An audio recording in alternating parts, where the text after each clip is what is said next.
Hello mga kabiyahe, kumusta na po kayo? Ngayong araw ay naririto tayo, yung view natin ay mula dito sa 3rd floor at tayo ay bababa upang i-vlog natin yung tinatawag na icebergs na malapit lamang dito sa ating tinitirhan. Ulitin ko, yung view natin ngayon ay mula dito sa 3rd floor na kung saan namin mga kabiyahe. Kalalabas lang natin ng building natin at tayo ay tatawid lamang, malapit lamang dito sa atin yung sinasabi kong icebergs. Kaya kapalapit mga kabiyahe. Hindi pa rin tuluyan na nawawala yung mga snow dahil sa sobrang lamig. Nag-snow yan the other day pa. At hanggang ngayon nandiyan pa din yung snow.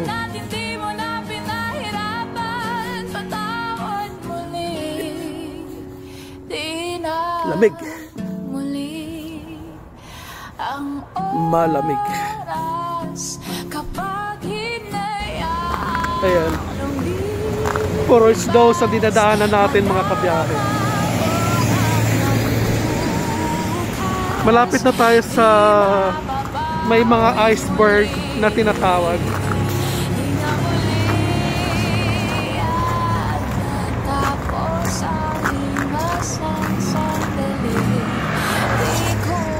Madulas din mga kabiyahe.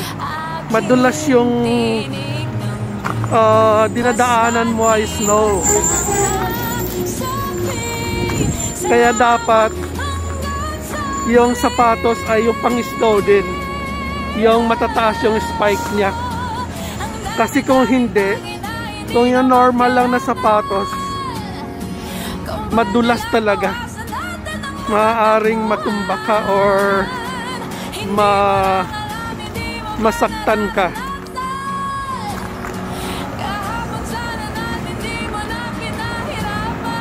So ito, malapit lang ito mga kabiyahe sa bahay.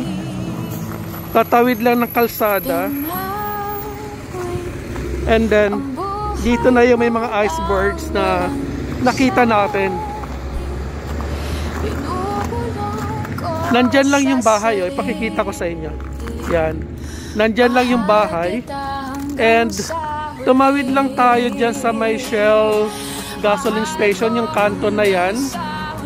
At pumunta lang tayo dito sa kabila. At ngayon, ayan, malapit na tayo sa mga iceberg. Ayan. Malapit na tayo. Malamig.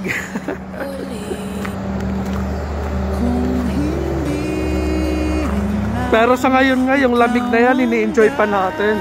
Siguro kung tumagal-tagal na tayo dito, masusuram kita rin dahil ko kung rabig.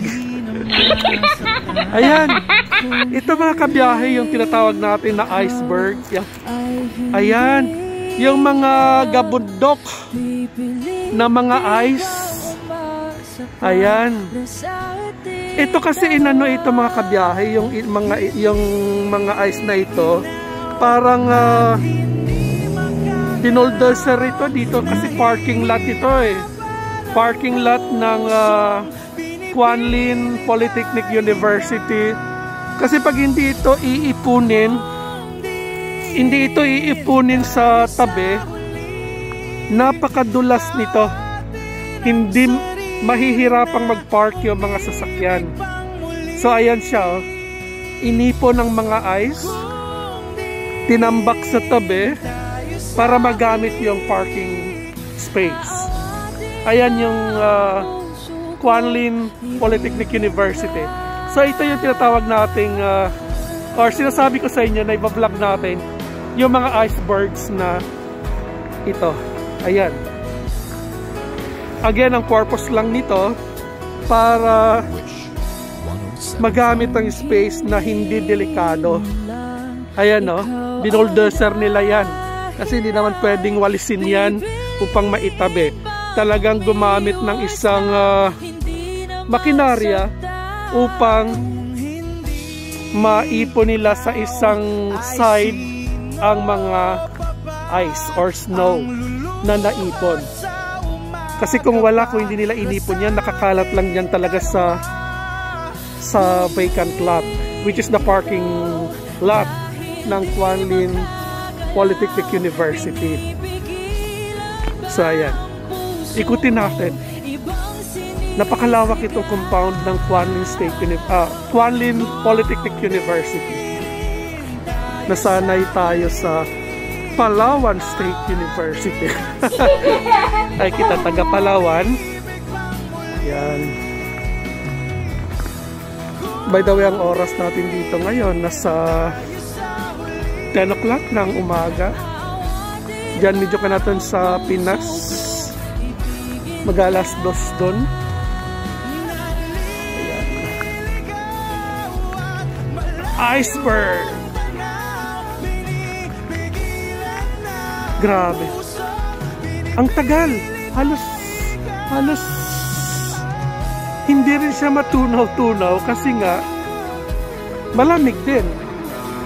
So kumbaga napipreserve ang kanyang pagiging ice, ang pagiging snow. Minsan nga sa kalsada, yung sa main road talaga, pagka makapal ng snow, sinusundan kagad ng bulldozer kasi masyadong delikado din sa mga motorista. Ayan o, taas-taas ng snow, yung iceberg. Picture muna tayo dito sa iceberg. Ayan.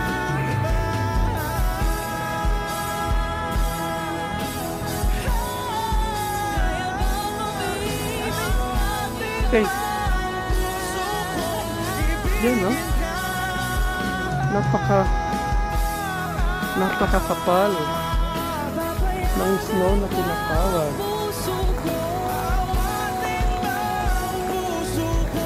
Hindi ko alam, baka mamaya bawal dito.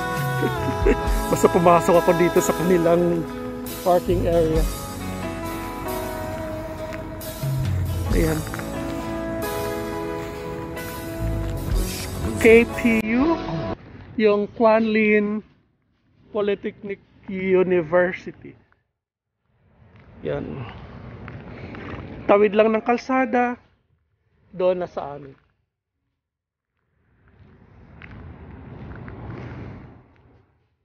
Again, iceberg. Yan.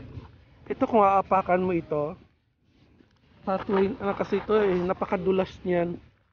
So hindi natin dadaanan yan. Dito tayo sa baba.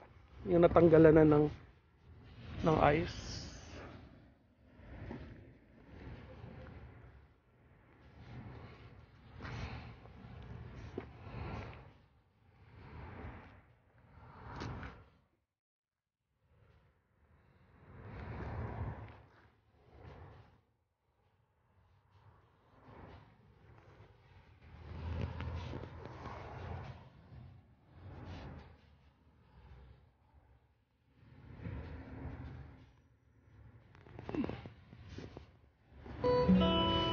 Ayan.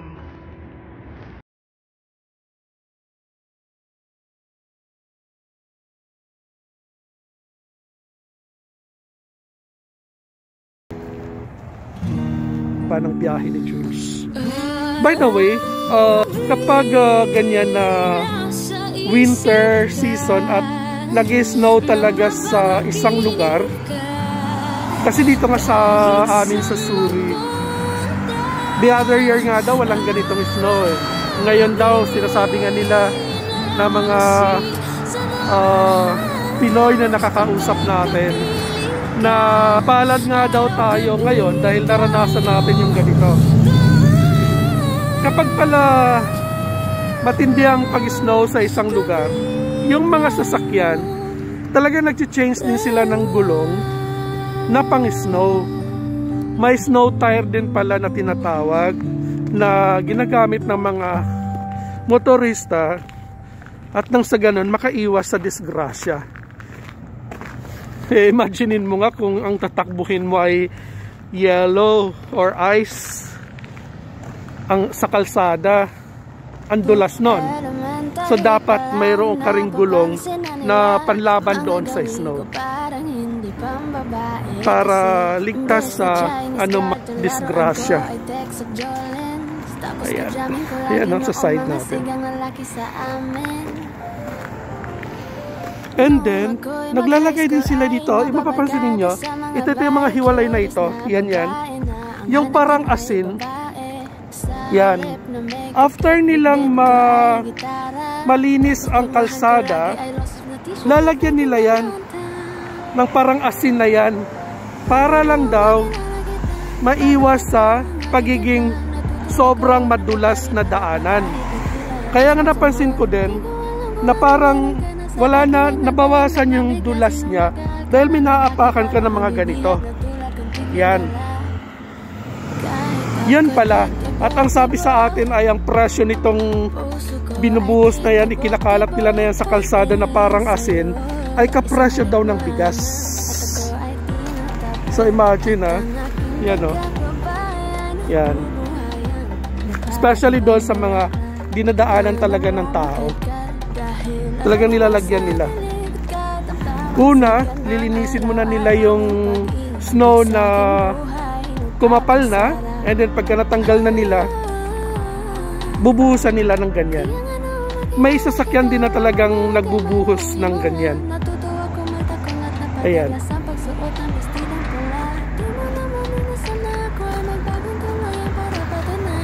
Ayan mga kabiyahe.